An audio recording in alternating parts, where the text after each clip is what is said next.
শুরু করছি গণতন্ত্রের চতুর্থ স্তম্ভ। আমি আনোয়ারুল ইসলাম। আজকের যে খবর নিয়ে আমি হাজির হয়েছি, সাসপেন্ড করা হলো মুর্শিদাবাদের ভরতপুরের বিধায়ক হুমায়ুন কবির সাহেবকে। সাসপেন্ড কে করলেন? মুর্শিদাবাদের হুমায়ুন কবির, তিনি একজন মুসলিম বিধায়ক। অপরদিকে তাকে সাসপেন্ড করছেন একজন মুসলিম কলকাতার মেয়র ফিরহাদ হাকিম সাহেব। ভেবে দেখেছেন, একজন মুসলিমের বিরুদ্ধে আর একজন মুসলমানকে লেলিয়ে দেওয়া হচ্ছে।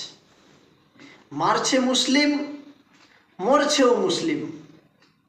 অত্যাচার করছে মুসলিম, অত্যাচার করানো হচ্ছে মুসলমানের দ্বারা। মুসলমানের ঘর ভাঙা হচ্ছে অপর মুসলিমকে দিয়ে। এই রকমভাবে পশ্চিম বাংলার বুকে একটা খেলা বেশ ভালোই জমে উঠেছে। এই মরণ খেলায় মেতে উঠেছেন একদল মুসলিম, শওকত মোল্লার মতো নামধারী মুসলিম, ফিরহাদ হাকিমের মতো নামধারী মুসলিম, এই রকম পাকাকুল্লা বা সিদ্দিকুল্লার মতো নামধারী মৌলবী সাহেব, যারা ধর্মের ঠিকাদার নিয়ে বসে আছে, অথচ তাদের চোখের সামনে ইসলাম ধর্মটা অধপতনের অতলতলে তলিয়ে যাচ্ছে, তাতে তাদের বিন্দুমাত্র ভ্রুক্ষেপ নেই।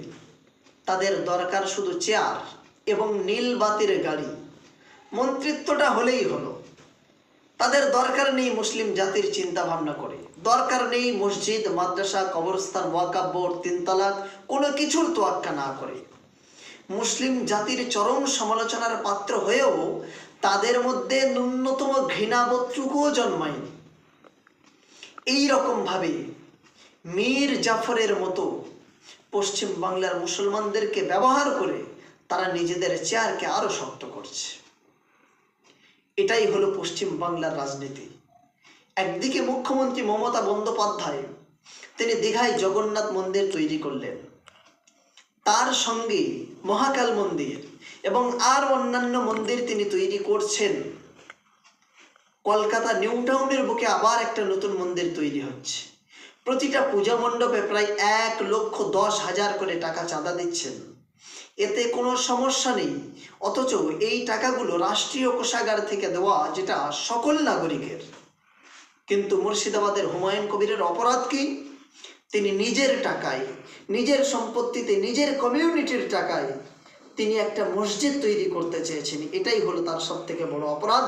আর এই অপরাধের কারণে তাকে দল থেকে সাসপেন্ড করা হলো।